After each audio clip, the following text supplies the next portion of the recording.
그 이튿날에는 명절에 온 큰 무리가 예수께서 예루살렘으로 오신다는 것을 듣고 종려나무 가지를 가지고 맞으러 나가 외치되 호산나 찬송하리로다. 주의 이름으로 오시는 이 곧 이스라엘 왕이시여 하더라. 예수는 한 어린 나귀를 보고 타시니 이는 기록된 바 시온 따라 두려워하지 말라. 보라, 너의 왕이 나귀 새끼를 타고 오신다 함과 같더라. 제자들은 처음에 이 일을 깨닫지 못하였다가 예수께서 영광을 얻으신 후에야 이것이 예수께 대하여 기록된 것인가, 사람들이 예수께 이같이 한 것임이 생각났더라. 나사로를 무덤에서 불러내어 죽은 자 가운데서 살리실 때에 함께 있던 무리가 증언한지라. 이에 무리가 예수를 맞음은 이 표적 행하심을 들었음이러라.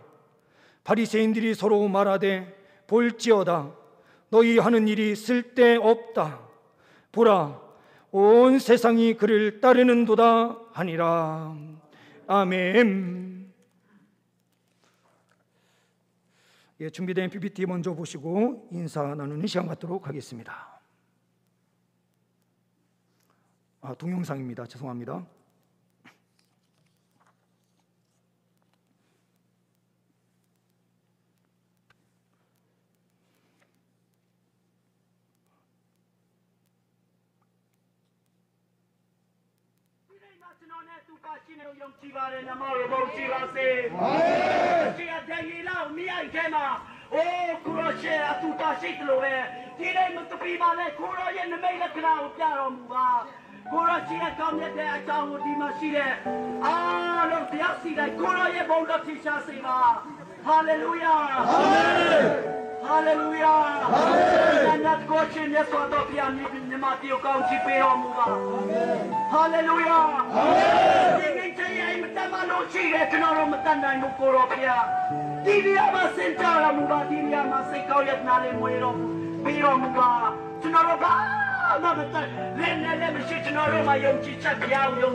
미얀마의 마뚜비의 마을에서 있었던 일입니다.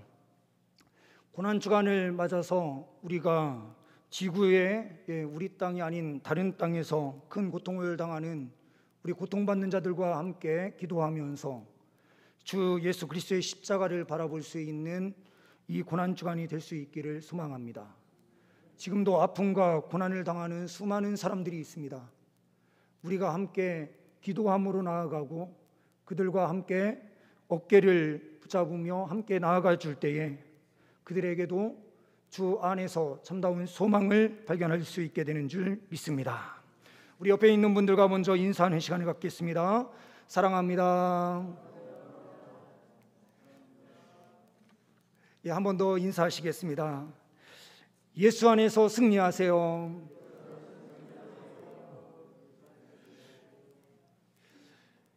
예수 그리스도의 십자가를 바라보시는 우리 성도님들 위해 주님께서 승리로 함께하여 주시는 줄 믿습니다.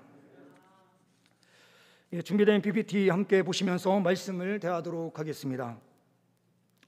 보시는 그림에 나오고 있는 이 나뭇가지가 종려나무 가지입니다.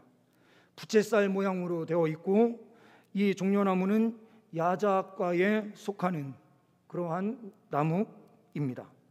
약재로도 많이 사용된다고 합니다. 이 종려나무 가지를 들고 지금 예수 그리스도의 입성을 환영하는 수많은 인파들을 말씀 속에서 발견하게 됩니다. 다음 페이지를 보시게 되면요, 나귀인데요, 바로 이 나귀가 오른편에 보시는 나귀는 말과 같이 조금 건장해 보이지 않습니까? 어른 나귀는 이렇게 건장해 보이고요, 왼쪽에 보시는 그 나귀는 어린 나귀의 모습을 가지고 있는 나귀입니다. 우리 예수 그리스도께서 타신 나귀는 건장하고 멋있는 말과 같은 나귀가 아니었습니다. 아주 작고 초라한 나귀를 주님께서 타셨습니다. 다음 페이지를 보시게 되면요, 예수 그리스도께서는 지금 북쪽 지역의 가버나움, 갈릴리 호수 바로 옆쪽에 있는 가버나움에서 사역을 주로 하시다가 지금 남쪽으로 내려오는 그 지역 예루살렘으로 그 장소를 이동하시면서 여리고를 거쳐서 베다니로 가셨다가 예루살렘으로 들어가십니다. 오늘 본문이 나타나는 1절 말씀, 12장 1절 말씀을 보시게 되면 이 장소가 베다니였다라고 말하고 있고, 이 베다니는 바로 나사로가 있는 장소다라는 것을 강조하고 있는 것을 보게 됩니다. 다음 페이지를 보시게 되면요, 베다니는 바로 이 예루살렘 성전 바로 옆쪽이다라고 보시면 됩니다. 그러므로 어떻게 보면 예루살렘과 이 베다니는 한 구역 안에 있는 지역일 수 있겠다라는 생각이 들어요. 물론 한 이 골짜기를 넘어야 되는 산과 산 사이 골짜기가 있어서 이 두 부분은 같은 완전히 우리가 지금으로 볼 때에는 상권이 똑같은 그런 장소도 절대로 아니지만 매우 가까이 있어서 베드로가 죽었다가 살아난 그 사건을 모든 사람이 다 들었을 것이고, 이 소식은 예루살렘 전체를 완전히 그 소문으로 들뜨게 만든 사건이 될 수 있었다라고 보여집니다. 예수님께서 이 베다니를 거쳐서 예루살렘으로 들어가시는 이 과정 가운데 있습니다. 이것을 어떠한 사람이 해석하고 있는 것처럼 예수님께서 여리고 쪽으로 광야를 지나셔서 들어오세요.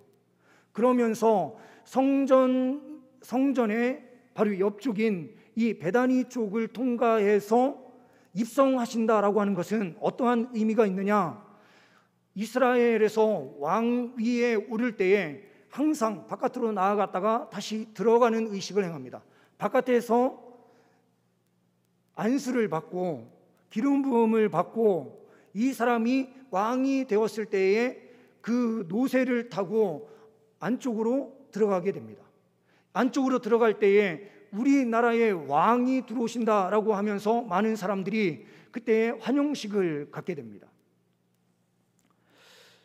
솔로몬도 이 과정을 거쳤듯이 예수님께서도 이 시간에 왕으로 들어가신다라는 것을 보여주고 있습니다. 광야를 지나 들어가시는데 이것은 예수 그리스도께서 시험 받으신 장소인 여리고 광야와도 매우 가까웠고, 그리고 동쪽으로 향하여 들어가심을 통하여 왕이신 하나님께서 직접 들어가시는 것으로도 상징적으로 보여주는 이 장소적 의미도 함께 내포하고 있습니다. 나중에 우리가 이제 주중에 새벽기도 시간에 우리 함께 말씀을 나누는 부분도 있는데요, 이 겟세마네로 예수님께서 나가셨다가 체포되셔서 다시 예루살렘 쪽으로 들어가시게 되는데, 이때에도 마찬가지로 왕으로서 고난을 받으신 것입니다. 예수 그리스도께서 기도하신 그 장소에서 기도하심으로 능력을 다시 회복하시고 고난의 현장으로 들어가신다라고 하는 이 부분이 우리에게는 굉장히 중요한 메시지가 됩니다. 내려주셔도 되겠습니다. 이 종려나무를 흔드는 의식은 구약 성경에서는 전혀 볼 수 없는 의식입니다. 왕이 들어간다라고 하더라도 그가 탄 수레를 타고 들어가지만 많은 사람들이 환호를 보내고 그 사람을 기쁨으로 맞이하긴 하지만 종려가지를 들고 흔들었다라고 하는 본문은 그 어떤 곳에서도 없습니다. 그러면 이 종려나무를 들고 흔드는 의식은 언제 생겨난 것인가? 이것은 우리가 지금 성경을 보고 있는 복음서 앞에와 관련이 되어 있습니다.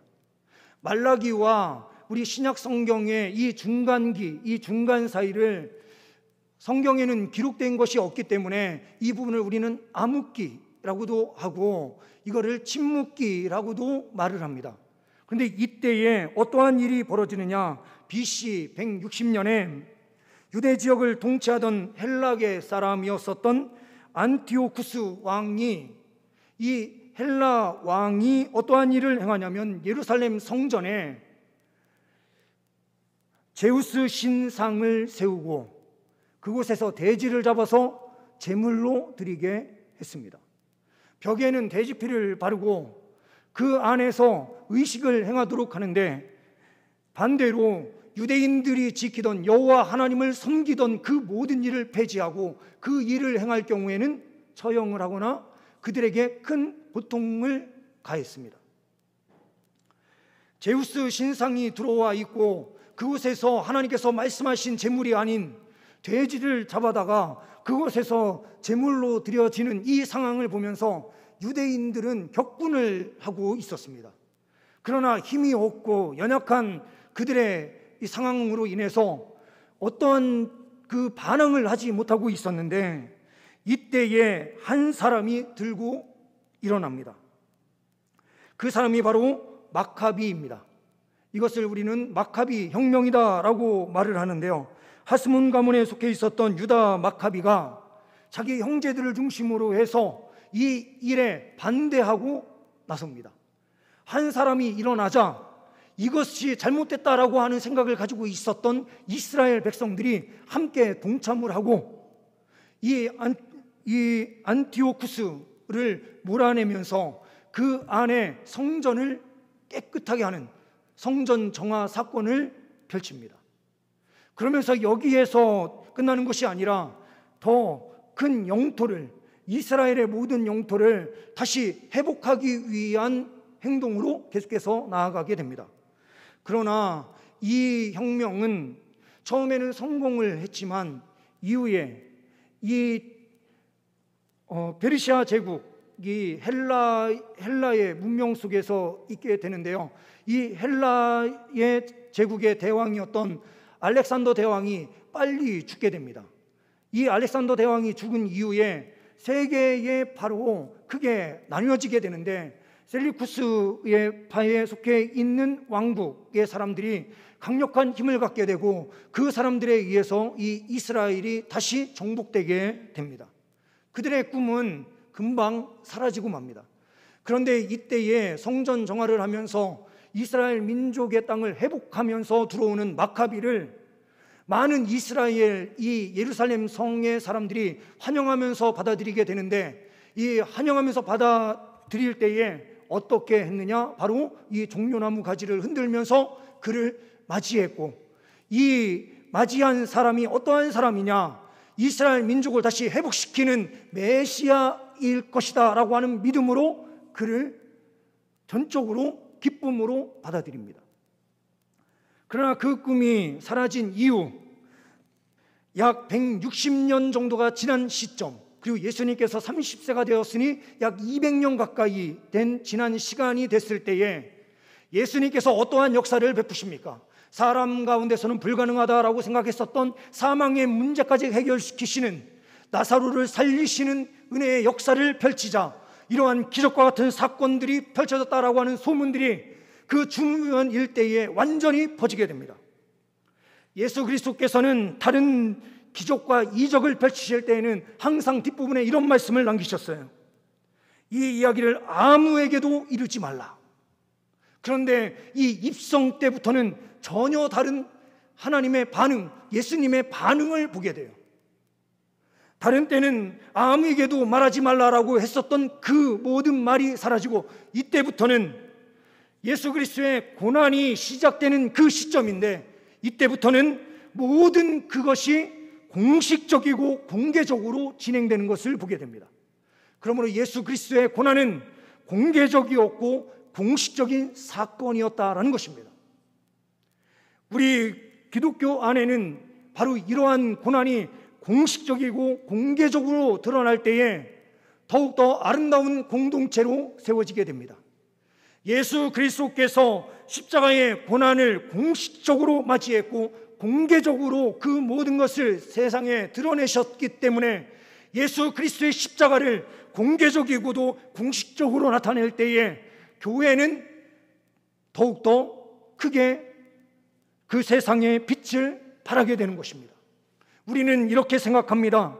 우리가 아프고 어려운 일, 그리고 물질이 없어서 고통당하는 그 일은 숨기고 싶은 마음이 우리 안에 큰데, 복음을 전할 때에 능력이 나타나는 것은 어떠한 것에 능력이 있느냐? 기적적인 사건이 사람을 변화시키는 것이 아니라 예수 그리스도의 고난을 이야기하고 내가 그 고난에 동참하고 있는 것을 자랑할 때에 주님의 교회는 더 크게 확장되고 하나님의 복음은 세상 가운데 선포된다라는 사실입니다. 주 4세기경에 호라비로 살던 한 남자가 깊은 기도 가운데 하나님께 온전히 헌신하겠다라고 결단을 합니다.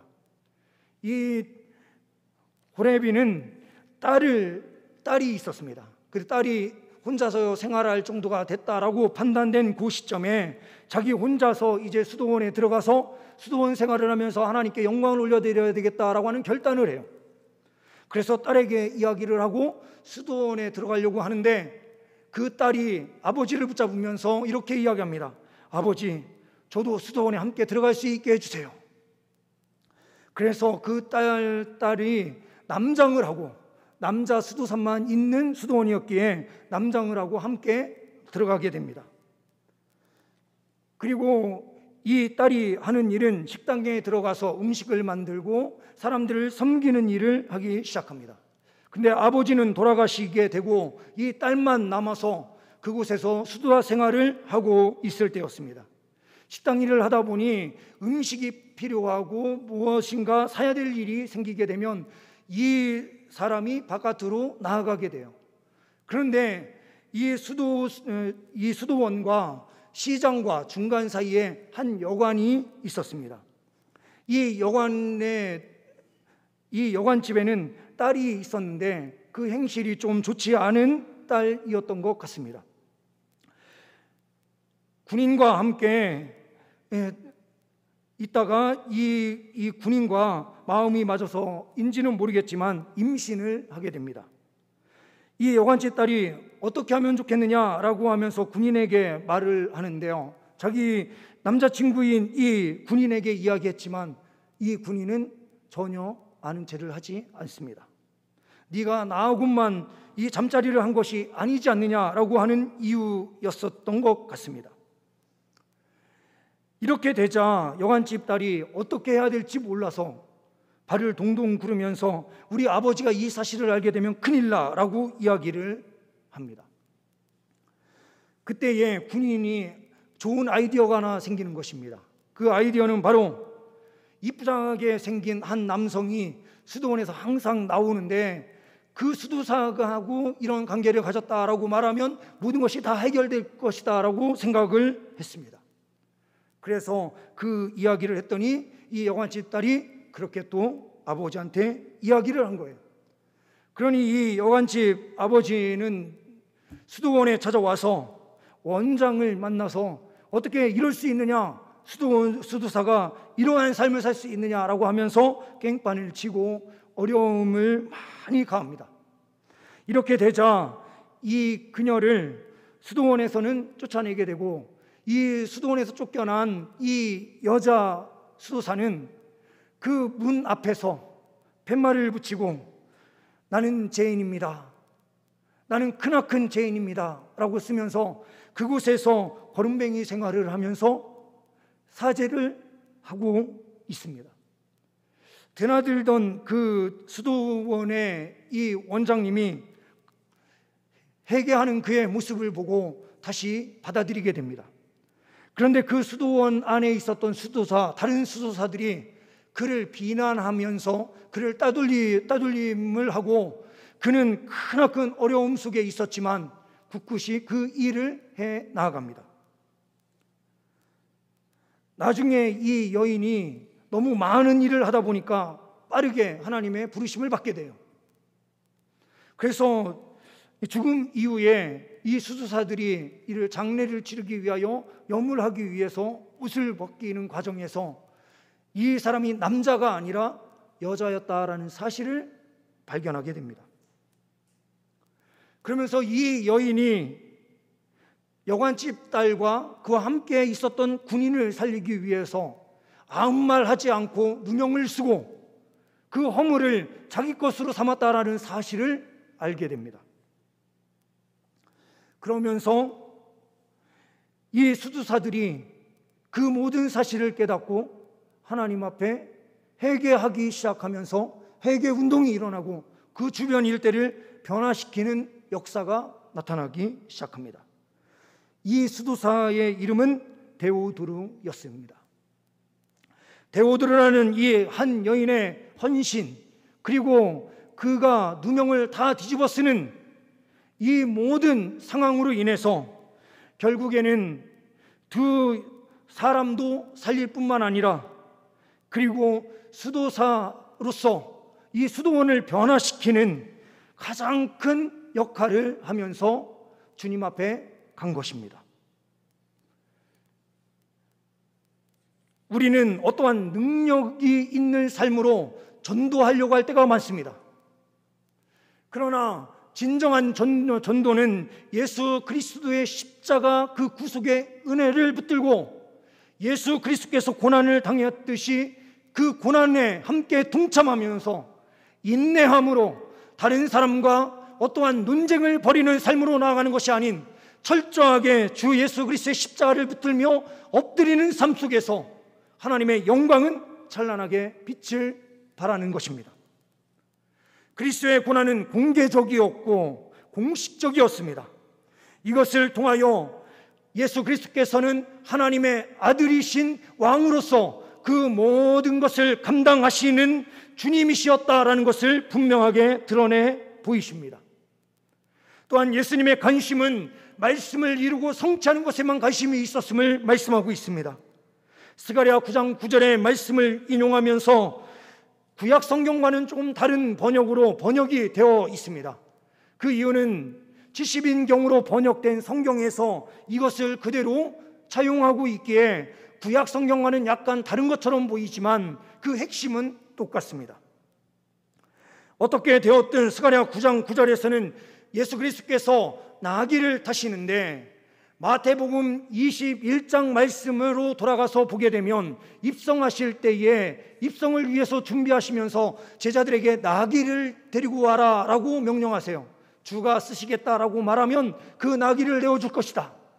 그런데 그 나귀를 데리고 오는데 한 마리만 데리고 온 것이 아니라 오늘은 그 내용이 전혀 없지만 두 마리의 나귀를 데리고 와요. 하나는 큰 나귀, 하나는 새끼 나귀를 데리고 오는 것입니다. 근데 예수 그리스도께서는 큰 나귀를 타셔서 영광을 얻지 않으시고 작은 나귀 새끼를 타심으로 영광을 얻으십니다. 이것은 겸손의 상징입니다.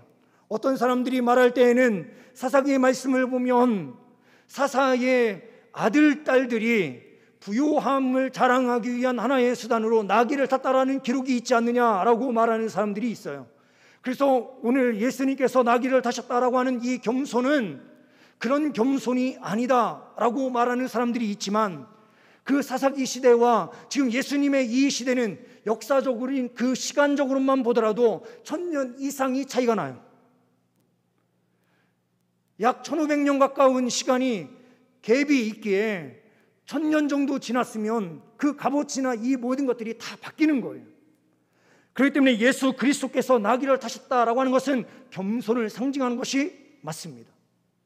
왕은 언제나 흰 말을 타거나 하나님의 아들이면 구름을 동원해서 구름을 타고 움직일 수 있는 하나님이신데 이 입성의 과정에서 어린 나귀 새끼를 타셨다라고 하는 것은 분명한 겸손을 뜻하는 것입니다. 이것을 통하여 그리스도인들 또한 겸손의 삶을 살아야만 승리한다라는 것을 우리에게 분명하게 보여주십니다. 근데 이 겸손이 어디에 대한 겸손입니까? 사람과 사람 사이에서의 겸손을 말하는 것이 아닙니다. 하나님 말씀 앞에 순종하는 겸손입니다. 하나님의 말씀이 기록되어 있는 대로 예수님께서 그대로 행하셨다라고 하는 것은 철저하게 하나님 말씀 앞에 순종하였다라는 의미입니다. 또한 오늘 말씀에서 발견하는 하나는 무엇입니까? 제자는 반드시 깨닫는 은혜가 있다라는 것입니다. 16절 말씀을 보게 되면 제자들은 처음에 이 일을 깨닫지 못하였다가 예수께서 영광을 얻으신 후에야 이것이 예수께 대하여 기록된 것인가, 사람들이 예수께 이같이 한 것임이 생각났더라 라는 말씀이 있습니다. 예수께서 영광을 얻으신 이후에야 나귀 새끼를 통해서 입성하신 그 사건이 스가랴 말씀을 그대로 성취하고 그 모든 것을 이루신 것이구나 라는 사실을 깨달았어요. 이 스가랴 9장 9절 말씀을 제자들이 모르고 있었느냐? 그렇지 않았습니다. 너무나도 잘 알고 있는 말씀이었습니다. 그런데 이 말씀이 현장에서 이루어질 때에는 전혀 깨달음이 없었습니다. 영광을 얻으신 이후에 제자들이 이 말씀이 그들의 심장에 꽂히기 시작하는 거예요. 제자와 무리가 다른 점이 무엇입니까? 제자와 무리는 똑같은 장소에서 똑같이 있었던 것처럼 보이지만 그 안에 역사하신 하나님의 말씀을 깨닫느냐 깨닫지 못하느냐에 있는 것입니다. 성령 하나님께서는 우리 가운데 오셔서 어떠한 역사를 베푸십니까? 성령의 은혜를 주실 때에는 하나님의 말씀이 나의 말씀으로 받아들이게 하십니다. 그러면서 그 말씀의 관점으로 세상을 바라봅니다. 깨닫는 은혜를 통해서 세상이 얼마나 제약된 세상인지 보고 얼마나 하나님께서 이 세상을 또한 사랑하시는지를 보는 거예요. 세상을 정확하게 보는 눈이 그리스도인들에게는 열려지게 됩니다. 하나님의 은혜를 깨달으면 세상의 그 모든 것을 보는 관점 자체가 바뀌어져요. 오늘 말씀 이후에도 19절 말씀에 보면 바리새인들이 서로 말하되 볼지어다 너희 하는 일이 쓸데없다. 보라 온 세상이 그를 따르는도다. 바리새인들이 계획하고 있었던 것이 무엇입니까? 나사로를 살린 예수 그리스도를 죽여야만 우리의 정치적인 안정이 있을 것이다 라고 생각을 했습니다. 예수 그리스도께서 입성하시는 그 모든 과정에서 왕이신 예수 그리스도가 분명하게 공개적으로 드러나고 확신 있게 세워졌을 때에 바리새인들이 이야기를 합니다.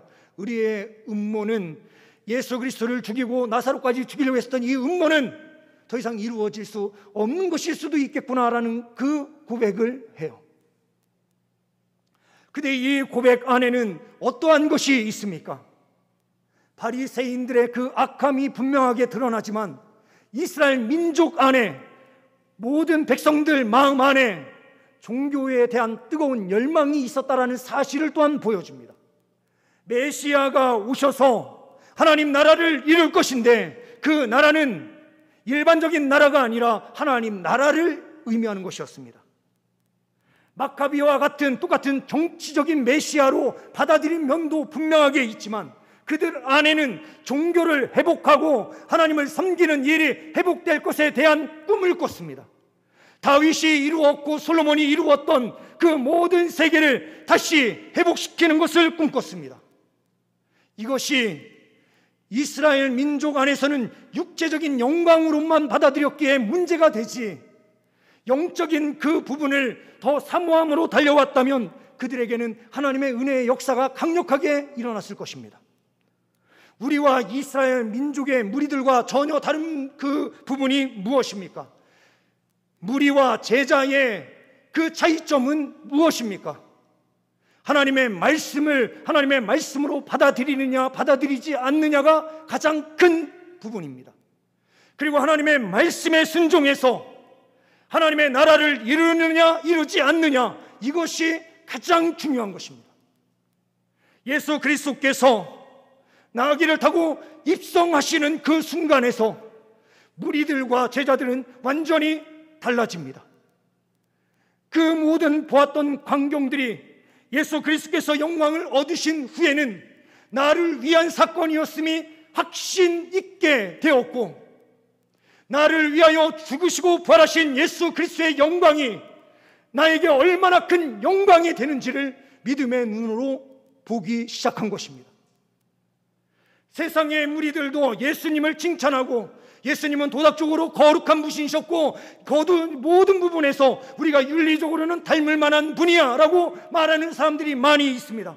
그러나 구원주로는 절대로 받아들이지 않는 것처럼, 그러나 우리는 예수 그리스도를 구원주로 확신하면서 하나님 나라를 이루기 위하여 달려가고 있는 것처럼, 우리는 무리와 제자, 그리고 이 세상과 예수를 믿는 그리스도인으로 완전히 다른 모습으로 우리가 살고 있음을 말씀을 통하여 우리는 확인하고, 어떻게 하면 하나님 말씀대로 살 것인가를 우리는 늘 항상 고민하며 하나님 말씀대로 살기 위하여 모든 것을 쏟는 백성이 되어야 하는 것입니다. 하나님께서 우리에게 요구하시는 것, 그것은 다른 것이 아닙니다. 예수께서 말씀하신 그 말씀 그대로를 신뢰하고 믿는 것입니다. 하나님이 세상을 이처럼 사랑하사 독생자를 주셨으니 이는 그를 믿는 자마다 멸망하지 않고 영생을 얻게 하려 하심이라. 이 말씀대로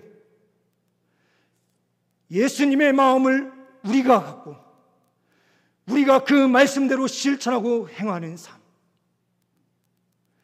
한 영혼을 변화시키기 위하여 사람과 사람으로 논리 싸움을 하고 있는 그런 교회가 아니라 철저하게 하나님의 말씀 앞에 순종하는 한 수도사와 같이 철저하게 십자가를 붙들고 엎드리는 삶을 주님께서는 우리에게 요구하시는 것입니다. 세상의 아픔을 당하는 자들을 품고 그들에게 진정한 구원 역사는 물질적인 것도 아니고 그 어떠한 것도 아닌 영혼의 변화에서부터 그들에게 참 자유가 주어짐을 바라보면서 고통당하는 자들을 위하여 함께 기도하고 복음 전도하는 일에 헌신하며 달려가는 것을 주님께서는 우리에게 요구하시는 것입니다. 우리 성도님들의 삶이 늘 항상 예수 그리스도의 십자가를 따르는 삶, 철저하게 하나님 말씀만을 이루는 삶이 되시기를 간절히 소망합니다. 기도하십니다. 주 하나님 아버지, 감사합니다. 예수 그리스도의 입성 이 사건을 통하여 예수 그리스도께서는 고난을 공식적으로 공개적으로 나타냈음을 우리는 믿음의 눈으로 봅니다. 우리 또한 우리의 고난, 우리의 어려움을 공식적으로 나타내며 예수 그리스도의 십자가에 동참하는 은혜의 역사가 넘쳐나게 하여 주옵소서. 주님, 온전히 하나님 말씀대로만 실천하고 행할 때에 주님께서는 강력한 은혜의 역사를 우리의 삶에 펼쳐주시는 줄 믿습니다. 주님 말씀 부여잡고 순종의 걸음 걸어가는 우리 모두가 되게 하여 주옵소서. 우리 주 예수 그리스도의 이름으로 기도하옵나이다. 아멘.